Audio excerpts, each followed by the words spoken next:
Hi everyone, welcome back to another session of Bhagavad Gita.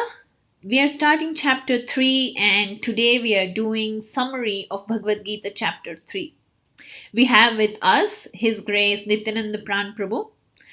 He has been my teacher, my mentor, my guide, well-wisher, helping me understand Bhagavad Gita, encouraging me to apply Bhagavad Gita in my own life. I am very happy and honored to have him here with us doing this Bhagavad Gita chapter 3 summary for us to encourage us in reading further, understanding, and applying this in our own lives. I would like to start with a little introduction before I hand it over to him. Nityananda Pran Prabhu is an active speaker, leader, and counselor in the ISKCON Chicago community since 20 years. He leads college outreach efforts at the Illinois Institute of Technology, where his beloved presence for the past 14 years is helping the program grow into the university's most active student group. He was previously the president of ISKCON centers in Chicago and Naperville. He is well known for incorporating storytelling to convey complex philosophical ideas in an easy and relatable manner. He is a certified parenting and couples coach, helping his clients discover breakthroughs in parenting and relationships. He has also been a relationship and parenting coach, coaching more than 2000 plus families. And it's an honor to have him with us today. So, handing it over to Nathan and Pran Prabhu.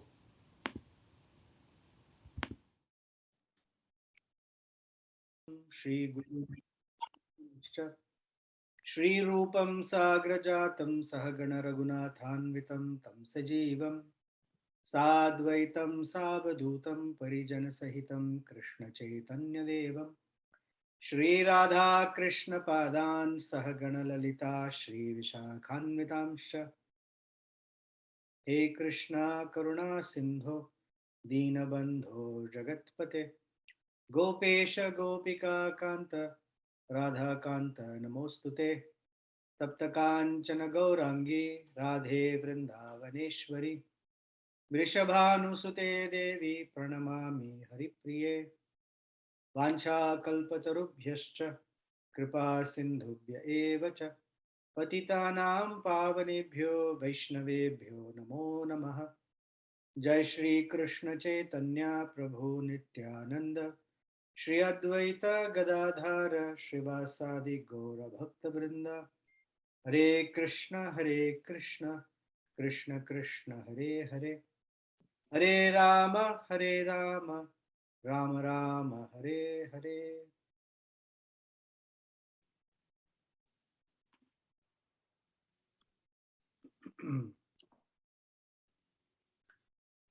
The Bhagavad Gita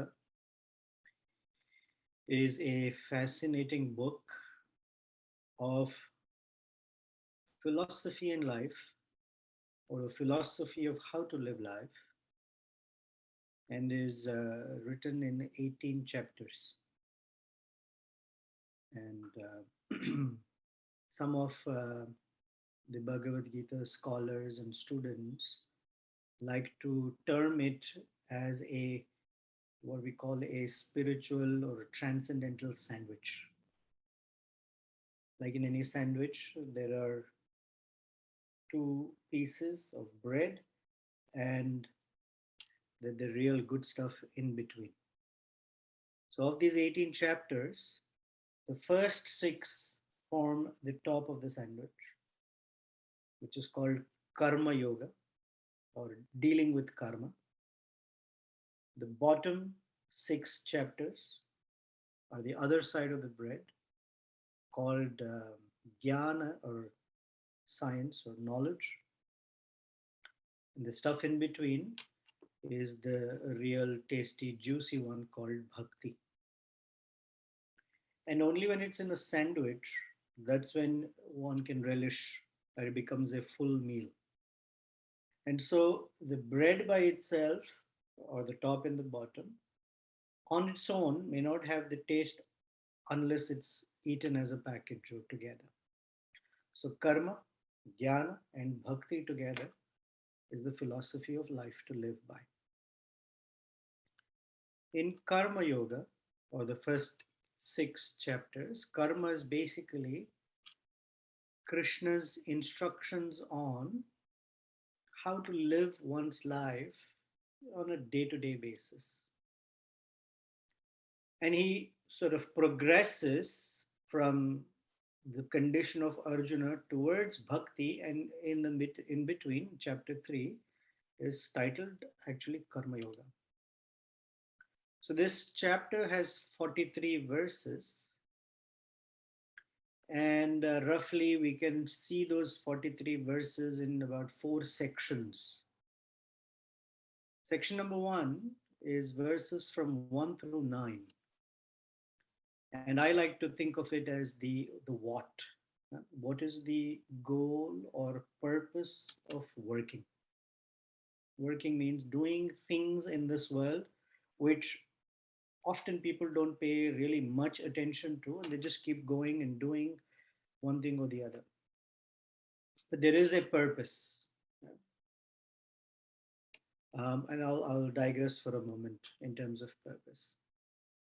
Let's take someone who's training to run the marathon. The marathon generally may be a year away, but they begin their preparation well ahead of time. And so, what exercises they do, what food they eat, what kind of lifestyle they follow, um, all of this, although on a day to day basis may not seem contextual, are actually meaningful when the person knows I need to run a marathon a year later and I need to tone and prepare my body in a way that it can run the 26.8 miles. So if you ask them, hey, how about let's go out for a late night ice cream? They're like, no, no, no, no sugar, but I also need to wake up early and train for it. So the choices they make, even if it's a small thing like binging on some or having going and eating some ice cream or going out for late night parties, they will carefully evaluate on how the ultimate goal or purpose of running the marathon will be affected positively or negatively. Similarly, there is a goal to life. And ideally, in the human life, Krishna is describing in Bhagavad Gita that the goal may be, or could be, or should be, to fully awaken oneself spiritually. And so, on a day to day basis, what we do and how we do what we do has an impact on the end goal. So, the first 9 verses talk about the what. What is the purpose? What is the goal of work? Then, verses 10 through 16, Krishna starts to put out a roadmap. So, I call it the how to get there. It's just the beginning, but how to get there? I want to go from Chicago to New York. So the first thing is I need to orient myself towards the easterly direction. If I'm looking at the west or the south and I keep driving, either way, I will not reach New York. I could, theoretically speaking, I could go west because the earth is round. I'll come to New York, but hey, who travels like that? Verses 17 to 35 is the third section, which I like to call it the uh, who do I look up to and who do I become for others? Because if I want to go from a particular condition of life to another condition of life, I need someone who can inspire me, who can really rev me up. We call role models. Every successful person, or in fact, every human being has someone they look up to as role models. Some are really disappointing, but here on the path of yoga, Krishna is saying that everyone needs to have a role model or more than one role model if required. And they themselves need to become role models for others. But it requires a certain discipline about it. And then verses 36 to 43, Krishna describes why we might be challenged, meaning hey, it's not cakewalk. It takes something, and there is one particular thing that holds us back or really draws us down very strongly. And what that is, we'll come to when we come to that section. So that's pretty much the overview of how this chapter is pretty much structured. Let's look at these a little bit more in detail. Now, the whole idea in this chapter, Krishna is telling Arjuna something like this: Arjuna, the art of passing through this world is to be in rain but not get wet. And Arjuna is really perplexed. Whoa, hold on a second. Krishna, how is it possible that a person can be out there and not be influenced by the world? The world is constantly stimulating me for some way to respond. And you're telling me that I have to traverse through life without being implicated karmically or without reacting to the impulses of the world? This is just like going out in rain and not getting wet. That getting wet is an analogy or metaphorically speaking. And Arjuna is completely uh, confused. And Krishna is not saying, yeah, one way of not getting wet is you don't go out. Oh yeah, that I understand. But Krishna is no. You cannot stay in this world and not act. Cannot do nothing. You have to, but don't get wet in the rain. So then the question is, how is that even possible? Is it even possible? And Krishna says, absolutely, it is possible. And it is possible by living a life of yoga. Of course, when we hear the word yoga, we have a certain picture, a stereotype in our mind's eye. Yoga means you wear tight clothes, you have a yoga mat tucked under your arm, and you wear fancy yoga clothes, listen to some uh, esoteric music and ring a gong. That is only 1/8 aspect of a yoga. In fact, perhaps even 1/16. Yoga literally means a process by which one connects to the divine or to the supreme. So there are different ways or different evolutions on the path of yoga. Karma yoga being the beginning. Remember, it's the top of the sandwich. And karma yoga literally means the process of connecting to the supreme through one's work. Now, one may say, my work, well, I am whatever professional. Seema is a computer professional, someone else is a marketing professional, someone's a teacher, someone's a doctor, someone's a janitor, someone's a sports professional, someone's a musician, someone's an artist. How? How is that even possible? And in this chapter, Krishna says it is possible by learning uh, the art of or the spirit of, he uses the word sacrifice, tyaga. Now, sacrifice also may have a certain connotation for us, but literally the word sacrifice uh, is used to convey that one goes away from or progressively moves from selfishness to selflessness. To give what I have for someone else or to someone else is an act of sacrifice. So we have great saints in the ages bygone who have sacrificed their life, their entire careers, their youth for benefiting others.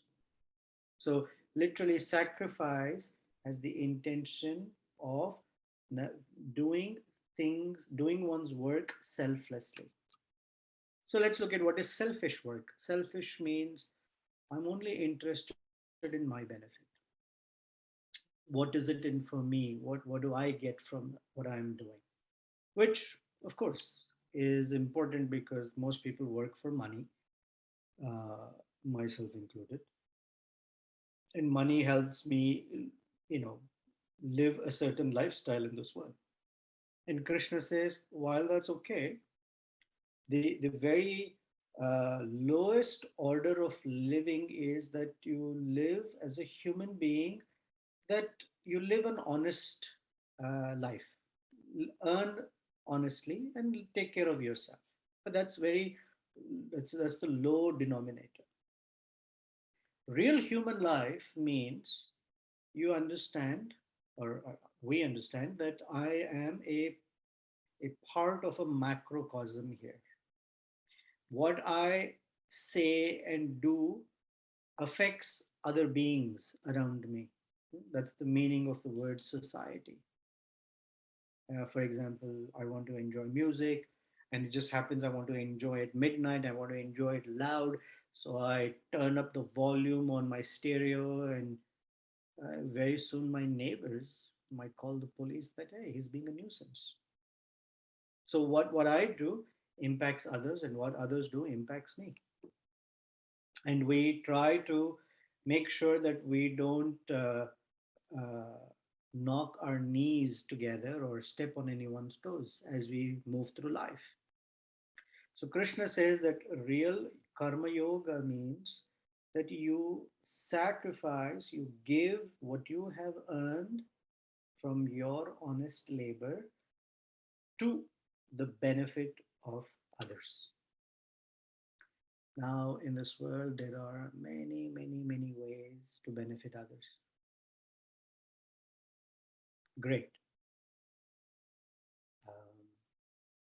Our founder, Acharya Srila Prabhupada, who wrote the commentaries on the Bhagavad Gita as it is, poses this question that where do we pay our taxes?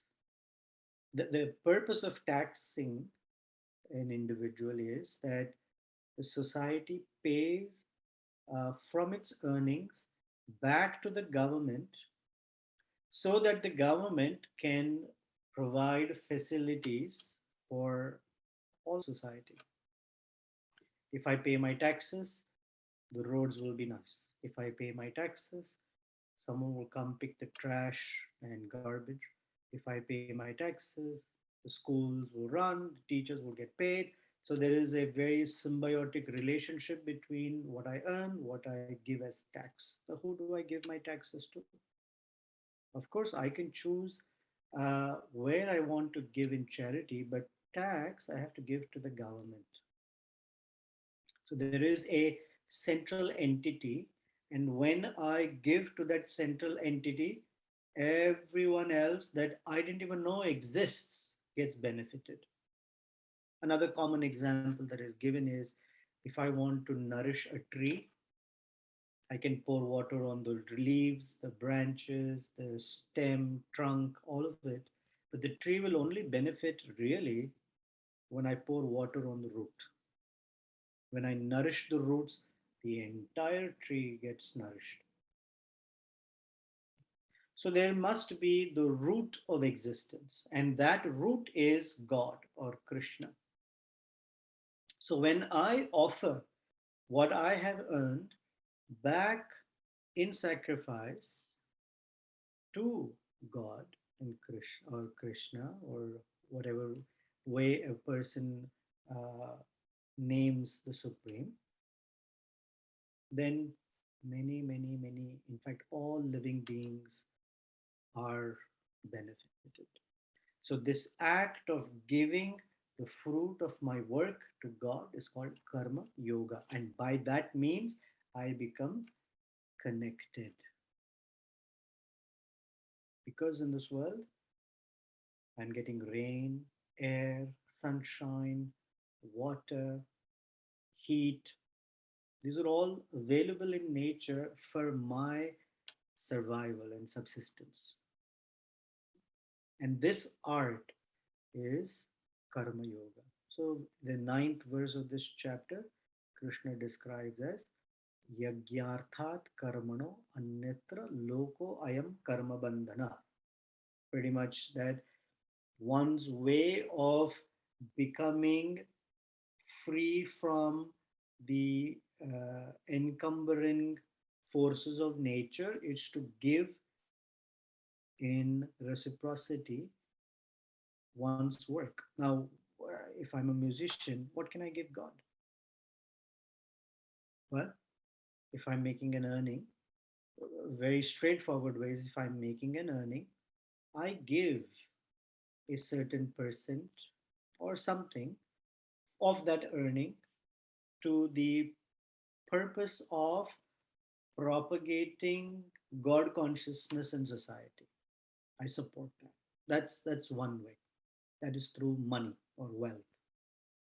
I can also give my music ability in informing others about the importance and the purpose of becoming God consciousness. Then I give my skill. I can give my intelligence by by ideating, by envisioning how others can also contribute to it. And finally, and most importantly, if possible, is that I actually live a God conscious life. And that's coming in the third section where one becomes an example or a role model for others, because talk is cheap, and just giving some money is easier, although not easy, it's easier. But living a life of God consciousness includes all of the others, all of the other aspects of it, and that benefits me and others the most. It benefits every individual. So then that's the what of it. Then and Arjuna's concern is, how do I go about it? And then Krishna describes in detail the whole system of sacrifice. Literally, he gives the system of yajna or sacrifice, more physically of it. Yajna, he gives the principle that Arjuna, uh, what needs to drive a person to live a life of sacrifice is a sense of gratitude that I have received so much from God. I've received so much from Krishna. The sun is moving every day, moonlight, air, water, fire, food, everything that I need, medicine, herbs, and a whole long list. So that gratitude tells me that I need to offer something back. And so Krishna describes a particular cycle that exists. We call it the cycle of life or circle of life, if you will, as in Lion King, the circle of life. He says that every living being on this planet survives and is alive by food. Without food, all living beings will die. But for food to grow, there's one ingredient that's very, very important: rain. So without rain, one cannot have grain. And only when one eats grain or food, one's brain gets nourished. Intelligence is sharpened by the quality of food one eats. And that intelligence, when it is sharpened, tells a person, hey, I'm actually a product of a greater system of grace and mercy, and therefore I need to give back. And when I perform yajna or sacrifice, it brings more rain. So this is a very this is a truth on the physical level. Rain, on a more metaphysical level, rain represents grace. And grace only descends when it is evoked. And it is evoked by the uh, act of sacrifice. As the way I am enriched by someone's grace, particularly Krishna's grace, I need to give back because love is reciprocal. To consider that God is here only to give me things is partly true, but not maturely right. Full maturity is just the way God gives me, I need to give back. What am I giving back to God? Love in the form of service. And what service? I'm bettering my life and trying to better the lives of others in the spirit of Krishna consciousness. So that's rain. Then Arjuna says, well, that's really very interesting. Um, tell me more. And so Krishna speaks that there are four grades of living. The first grade is just a very selfish life. That is, I work, I earn for enjoying. Great. But it's the lowest, is selfish. A little higher than that is that I enjoy in this world through through religion. Hmm? Through religion means I live an honest life. I don't engage in enjoyment that is not sanctioned by scripture because there are consequences for such behavior. So that's a little higher. A little bit more higher is I enjoy and I let others also enjoy. So I enjoy my life and I give something for others also to enjoy. So it turns me from just thinking about me to thinking about others. And the highest is that I dedicate my life for benefiting someone else or others. So there are many, many, many examples in this world who are uh, who have lived their life like that and who continue to live like that. Rare, but many examples. Um, so one may ask, what is the motivation for doing these things? Every human being is motivated by one of these four. First is fear. Uh, we're all, many of us, most of us, all of us are motivated by fear. If I don't do this, something bad will happen to me. The next is we're motivated by I want something, a physical thing, something material. We want some benefit. So I'm motivated to follow either religion or a disciplined life because I want something. In fact, many religions put the main motivator for following that religion is fear. Oh, if you don't do this, you'll burn in hell for eternity. If you don't do this, you'll burn, you'll be punished. Fear is a temporary motivator, but not really a long term solution. Fear actually irritates people. But sometimes religion dangles a carrot. If you do this, you're going to get something out of this. You will get more. Yeah, there's a song that certain people in our train in India would sing that it says, please help the blind or please help the poor. If you give them 1 rupee, God will turn it around and give you back, 100,000. Someone would think, hey, if I give one, I get back 100,000. It's a great idea. And people are motivated to follow religion for more gain, material gain. But that's also not a great motivator because it's still selfish. A third motivator is duty. This is how it's the right thing to do. It feels good. I am benefited, others should also. It feels good. Okay, that's higher, a sense of duty. But highest is a sense of love. Because at the end of the day, every living being is searching for love, the primordial love that a living entity has with Krishna, perhaps forgotten, and looking for it here and there. Sometimes we enjoy things thinking that that is love, but it's very fleeting, short-lived.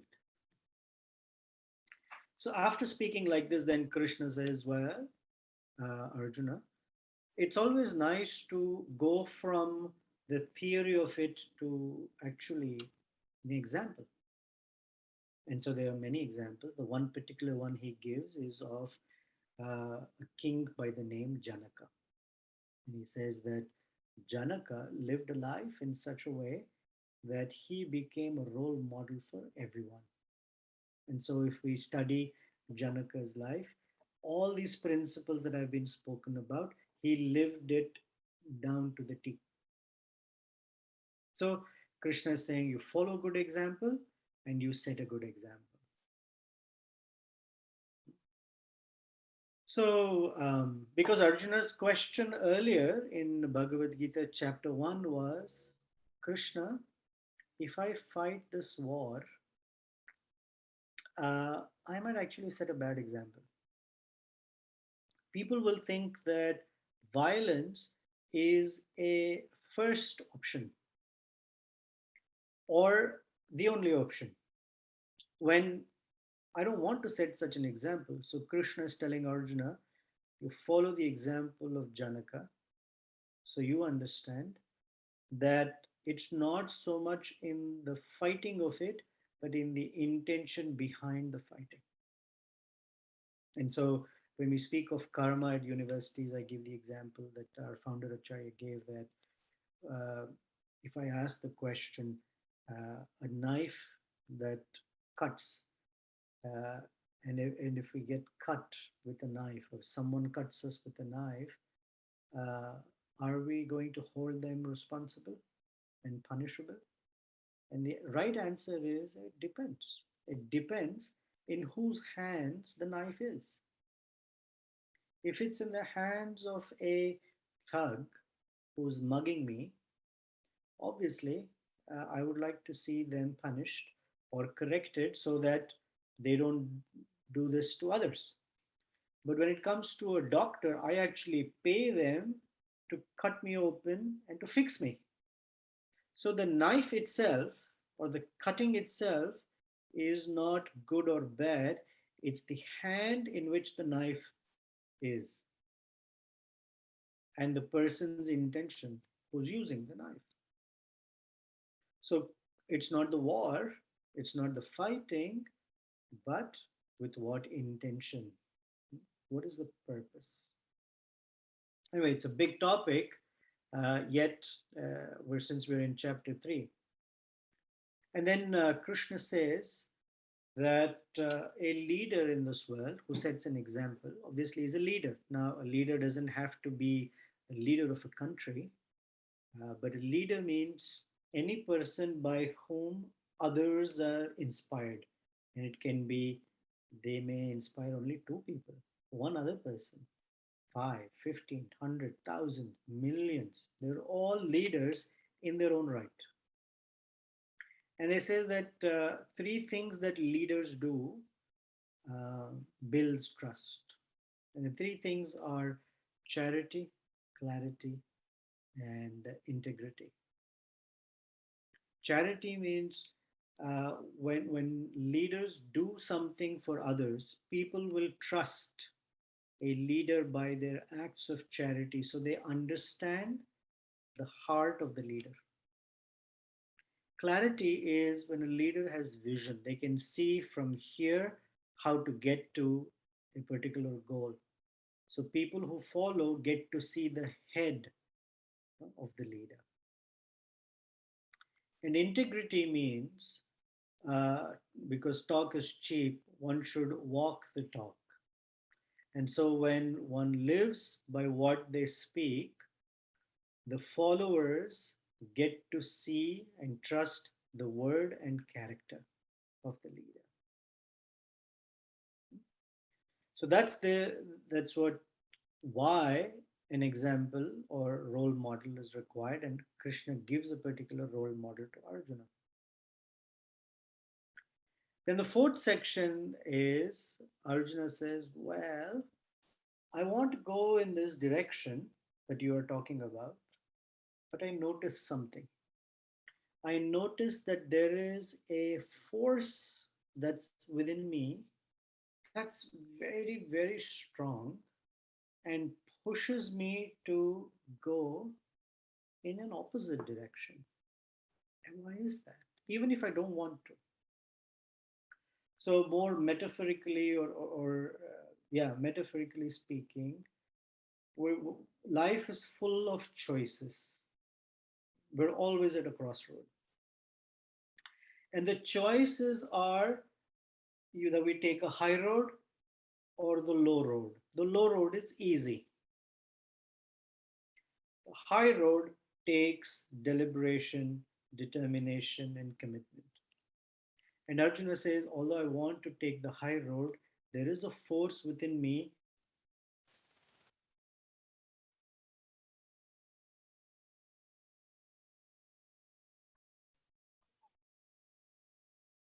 So I want to go the high road, but there is something within me that pushes me down the low road. And Krishna acknowledges that that's right, it is true. And this, the force that pushes one down that low road, I guess, he uses the term lust, which uh, actually is a very broad term. Lust literally means, in this way, very, very strongly selfish. Um, so one's own selfishness uh, draws one away from taking the high road. And then Krishna describes this whole nature of lust. Lust generally has a very sexual connotation. While that is true, lust also has a more general connotation. Lust is that which a person is driven by to think about oneself only. And that kind of selfishness is characterized by lust. And then Krishna describes what lust looks like, why it comes, what it does. He says that it's like a fire that burns anything and everything on its way, like a forest fire. And it's not easily quenched, it's not easily extinguished. And one may say that, well, if I do more of it, at some point I'll be disgusted by it. And when I'm disgusted by it, I'll stop doing it. And the answer is no. The more one puts fuel into fire, the more strongly the fire burns. So Krishna says that lust is the all devouring enemy. And one should be very, very careful. Lust is like a spy that says, I'm your friend, but actually works against you. It's the classic cloak and dagger model. The sense of, yeah, I'm benefiting from it sounds like, yeah, nothing wrong in being selfish, I'm benefiting from it, but it's hurting us. Karmically speaking, hurting because It keeps the perpetuation of the birth and death cycle going on. It perpetuates it. So, although it might look good in a very short term, in the grand scheme of life, it's very detrimental, very hurtful. So, Krishna says, Arjuna, you should be very, very careful of such an enemy. Lust is your own enemy, it's here. And Krishna says, where all your enemy is sitting in your senses, the eyes, nose, tongue, skin, ears, meaning we are only interested in hearing, seeing, smelling, touching, tasting stuff that is selfishly gratifying. He says, lust is sitting in your mind by the kinds of aspirations and desires and goals that I come up with. He says, lust is sitting in your intelligence. Intelligence is lusty when it only decides on my benefit, makes plans very clearly. How can I only benefit myself? So Krishna says, be very, very careful, Arjuna. This lust is your biggest enemy. And then at the end of the chapter, he gives a way to get out of it. He says, your intelligence needs to be spiritualized. When your intelligence is spiritualized, your mind and your senses also become spiritualized. So how does one spiritualize one's intelligence? The answer is by the study of Bhagavad Gita, by the study of the philosophy of Bhagavad Gita. Because through the Bhagavad Gita, one learns how to make choices. How to make choices that, remember the marathon runner, that although my race is only a year or more later, this means my life is still so much more to go, but the decisions I make here on a day-to-day basis must all facilitate my end goal. And that requires a sharp spiritual intelligence. And the Bhagavad Gita is like the stone on which a blunt knife is sharpened. And it is the stone that allows for the knife to be sharp so it can cut through the clutter and confusion. So Bhagavad Gita is such a tool, if you will. And Krishna says, Arjuna, when this kind of intelligence is sharpened, you can make the right choices, the right decisions, and move through life as if you're walking through rain but not getting wet. And that's the chapter 3 of Bhagavad Gita. Any questions or thoughts or comments?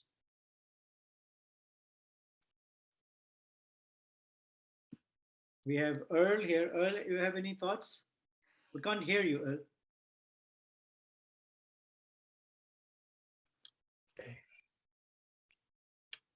You got muted again. Cannot hear you yet.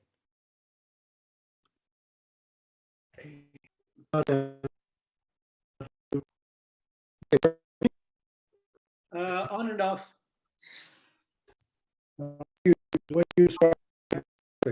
Is your finger on the button there? We can hear you now. Okay, perfect. Yeah, no, the way you describe it is just perfect. It's better than anyone I've heard. So, because you put it in a real world context, which is, I've read it often for years, and that makes sense. I've thought of it in that way, but you just kind of validated that, so that's pretty good. Great minds think alike. That has to be it. That has to be it. Well, thank you very much. This was enlightening. I appreciated it. No, thank you. And yeah, well, I hope we do it again. Yeah, I'd love to. Depending on when Seema does the next session, I'm sure she'll invite different speakers that can have a variety of views and thoughts. And if I'm invited again, I'll be very honored. Oh, that would be nice. Yeah, I have lots of questions. I wouldn't uh, burden you with them now, but many things. To me, it's the war was either it's a spiritual war. It's a war within. Yes. That's what I've always seen. I mean, I come from a military background and all Oh, that, so I was in real war, and you can almost it resonates though that you if you don't take it personally, it's better for everybody. But you do see people that they become infatuated with it, a lust for it. right. So, yeah, no, but it's I have a long way to go. I think about it quite a bit. I've had friends in 1996. Three of them all died at the same time, violent deaths, and so I had all this anger, and it was probably the second or third time I read the Bhagavad Gita, and it finally clicked. So a little bit, not too Yes. much, because I still have anger. Yeah, but I'm So, sorry for your loss. Having oh, three friends die at the same time is very painful. yeah, all violent. It was. I was in law enforcement, so they were all killed one after another. So Oh, I'm it sorry. happens. It reminds me, many years ago, Uh-huh. I was invited to Northwestern University by a professor who was teaching Buddhism class Mm. and asked me to come and speak about the Bhagavad Gita because he said, I've tried, but I don't think I'm making an impression on my students. I'd like you to come. And I walked into this class with about 200 students in the room. And I gave my talk. I had about 20 minutes or half hour, and then he and I had lunch, the professor and I. And the Mhm. professor said, I appreciate what you say. I really liked the way you said it, but there Mhm. is something that's been bothering me for the longest time. And he said, why encourage Arjuna to fight? It doesn't make any sense. Mm. So I said, yeah, well, let's see if I can give a real world example. I said, do you believe that violence has a particular role to play? And he said, no, I don't think so. I said, well, let's say all of our police on the streets today will say, guess what? We're all turning non-violent. We're all going to give up our guns. We're going to sit at home. What will happen? He said, my gosh, crime will increase like anything. Mhm. Yeah.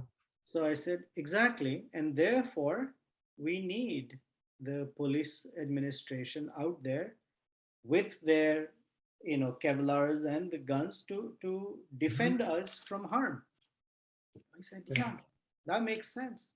I said, that's Mhm. exactly what Krishna is telling Arjuna, that you are like a cop. If you don't go out and curb Duryodhana on the other side, Mhm.